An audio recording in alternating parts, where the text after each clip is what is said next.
President Trump announced late today that the United States has sunk a boat after it left Venezuela carrying drugs. It is the first known military strike in the region since President Trump ordered an increased military presence in the Caribbean. Mr. President Donald Trump, you must be careful because Marco Rubio wants to stain your hands with blood. South American, Caribbean, Venezuelan blood. They want to drag you into a bloodbath, to tarnish the Trump name forever with a massacre against the Venezuelan people.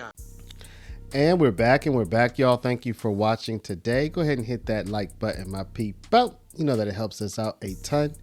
And of course, it helps you because it helps us keep bringing you these stories every day. Now, y'all, over the past few days, President Donald Trump has been out of the spotlight, and that led many people to start to speculate about what's going on with Trump. He hadn't been doing any press conferences. He hadn't been seen.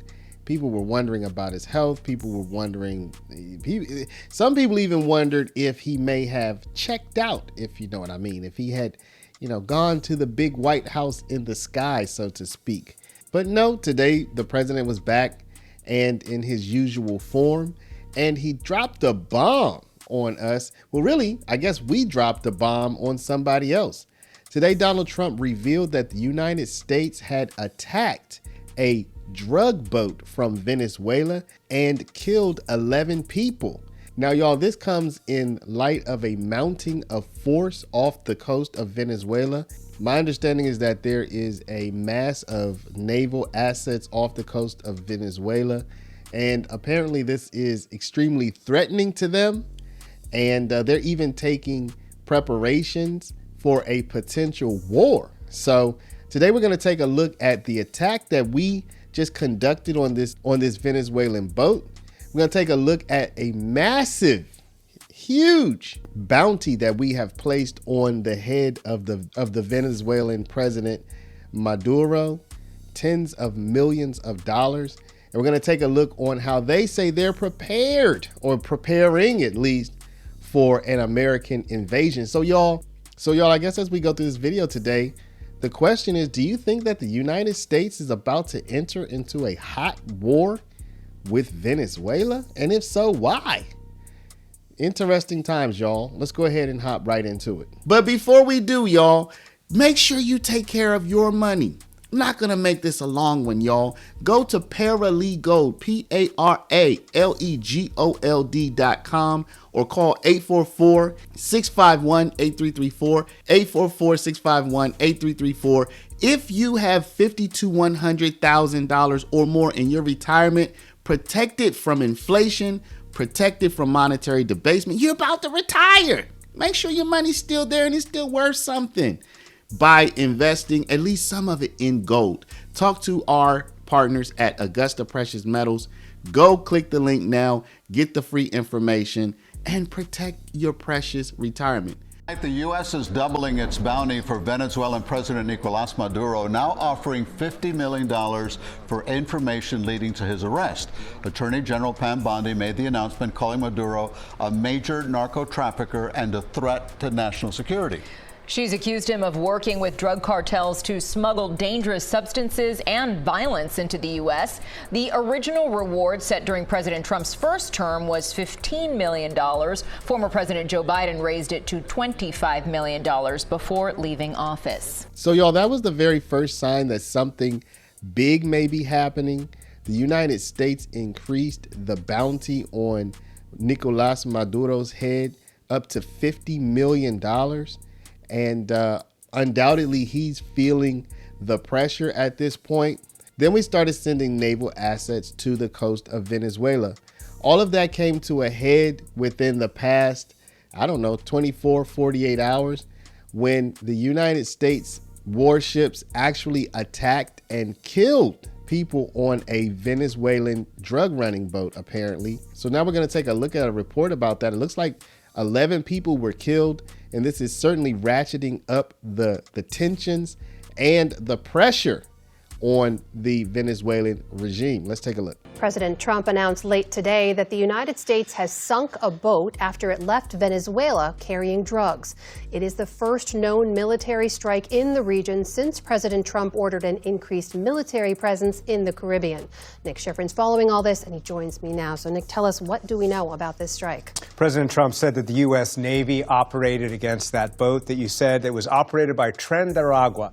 That has been designated by the administration as a foreign terrorist organization. And the president posted this video on Truth Social this afternoon saying 11 members of the group were sailing toward the United States carrying illegal drugs. And attached to the video, he wrote, quote, "Please let this serve as notice to anyone even thinking about bringing drugs into the United States of America.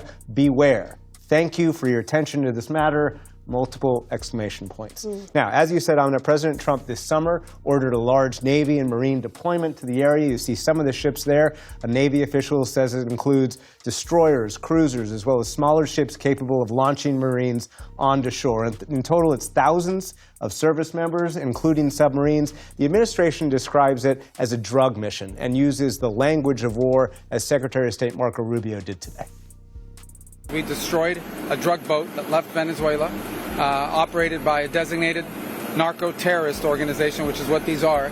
And he's been clear that the days of acting with impunity and having an engine shot down or a couple drugs grabbed off a boat, those days are over. Now we are going to wage combat against drug cartels that are flooding American streets and killing Americans. So does Venezuela stand a chance? As you know, they are a heavily sanctioned country. Just as a personal anecdote, for a number of years, I had a virtual assistant from Venezuela, and he was able to escape the country right when things were getting really bad. And we met in a third country, not the United States or Venezuela. And so anyway, as we got to know each other, he would always talk about his girlfriend.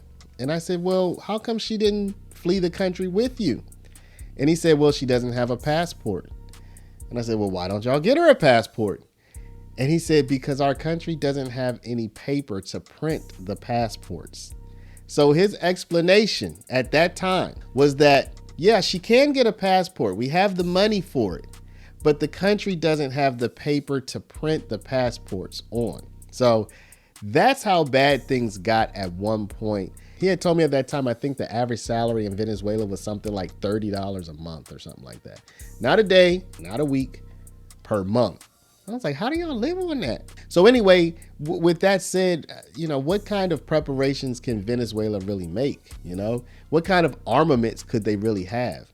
What kind of army or defense capabilities might they really have? I guess regardless of what they do or don't have, they're going to try to use whatever they do have if they think that the United States is going to invade. Welcome back. Venezuela is now threatening the U.S. military. So the Trump administration is deploying warships along the Venezuelan coast, with more expected to arrive this week. The Associated Press reports thousands of sailors and Marines are now on board of those ships. The top admiral of the U.S. Navy says that this deployment is supporting operations against drug cartels in Venezuela.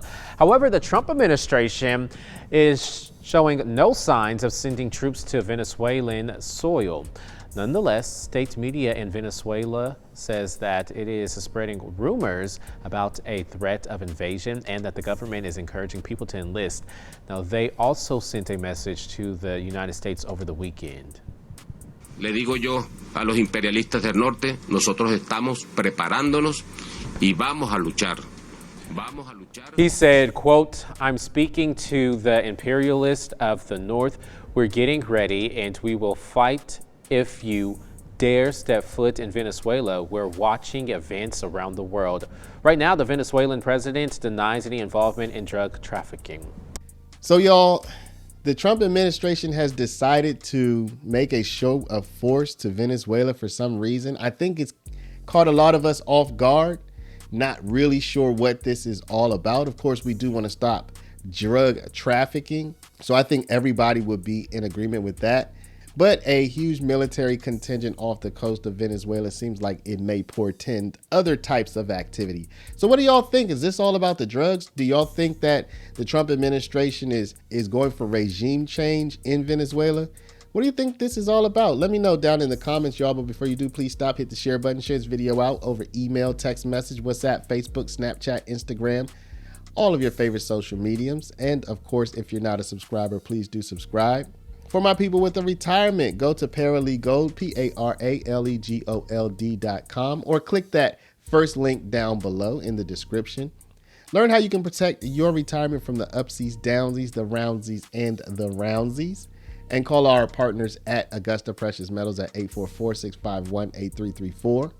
Thank y'all for watching. Love y'all, and we'll see you back in the next one. Now, that said, regional experts tell me the drug trade is highly decentralized, and fighting it is not usually a military effort. It is traditionally seen as law enforcement. So there are economic tools, there are diplomatic, political tools, and tools used by the Drug Enforcement Agency. So that is what fundamentally has changed. It is the U.S. Navy, not the Coast Guard and the DEA, taking these steps. The nature of the military deployment, though, means that some experts believe this is a message or a threat to Nicolas Maduro, the head of Venezuela, whom Trump accused of controlling multiple gangs, including Tren de Aragua, and whom Trump tried to depose during the first term by backing an opposition figure.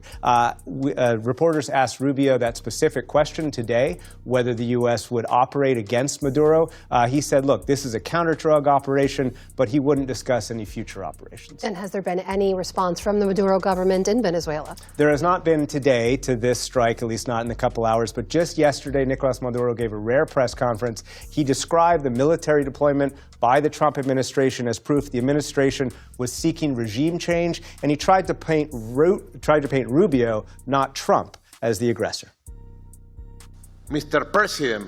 President Donald Trump, you must be careful because Marco Rubio wants to stain your hands with blood. South American, Caribbean, Venezuelan blood. They want to drag you into a bloodbath, to tarnish the Trump name forever with a massacre against the Venezuelan people, with a terrible war across South America and the Caribbean.